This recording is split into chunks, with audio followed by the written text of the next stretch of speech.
Champion trophy কবে হবে, কে কোথায় গিয়ে খেলবে, কে খেলবে না, এখনো কিছুই জানা যায়নি। কিন্তু চ্যাম্পিয়ন ট্রফি নিয়ে মজাটা খুব হচ্ছে। বিসিসিআই আইসিসিকে ইমেল করে জানিয়েছে চ্যাম্পিয়ন ট্রফি খেলতে পাকিস্তানে যাচ্ছে না ভারতীয় দল। তারপর থেকে যেন চ্যাম্পিয়ন ট্রফি নিয়ে মজাটা আরো বেড়ে গিয়েছে।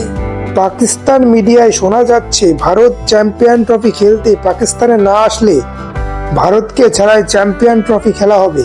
কিন্তু কোনো মতে চ্যাম্পিয়ন ট্রফি পাকিস্তান থেকে সরবে না।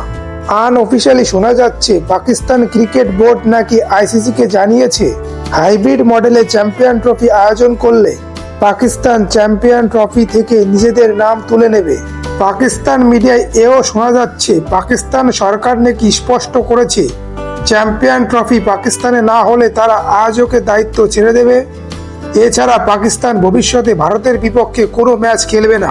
পাকিস্তান কি আসলে তাদের সিদ্ধান্তে অনড় থাকতে পারবে? চ্যাম্পিয়ন ট্রফি ভারতকে ছাড়া কখনোই সম্ভব না, তেমনি পাকিস্তানকে ছাড়াও সম্ভব না। ভারত ও পাকিস্তানের ম্যাচ ছাড়া চ্যাম্পিয়ন ট্রফি আয়োজন করবে না আইসিসি। ভারত ও পাকিস্তানের ম্যাচ ছাড়া চ্যাম্পিয়ন ট্রফি আয়োজন করলে আইসিসি ভালো করেই জানে তাদের আর্থিকভাবে বড় ক্ষতি হবে। বন্ধুরা, চ্যাম্পিয়ন ট্রফি হচ্ছে এবং ভারত ও পাকিস্তান দুজনেই খেলবে চ্যাম্পিয়ন ট্রফি। তবে ভারত চ্যাম্পিয়ন ট্রফি খেলতে পাকিস্তানে যাচ্ছে না।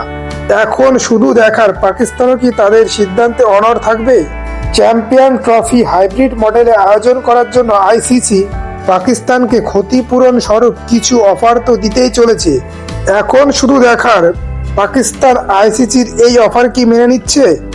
আমার মতে আইসিসির দেয়া কোনো না কোনো অফার পাকিস্তান মেনেই নেবে।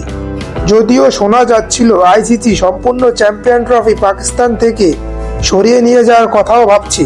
কয়েকদিনের মধ্যে চ্যাম্পিয়ন ট্রফি সম্পর্কে সমস্ত কিছু স্পষ্ট জানা যাবে। তবে বন্ধুরা, চ্যাম্পিয়ন ট্রফি সম্পর্কে আপনাদের মতামত কি কমেন্টের মাধ্যমে জানাতে পারেন। আপনারা চ্যানেলে নতুন হলে চ্যানেলটি সাবস্ক্রাইব করুন, ভিডিওটি লাইক ও শেয়ার করুন। ভিডিওটি শেষ পর্যন্ত দেখার জন্য আপনাদের সকলকে অসংখ্য ধন্যবাদ।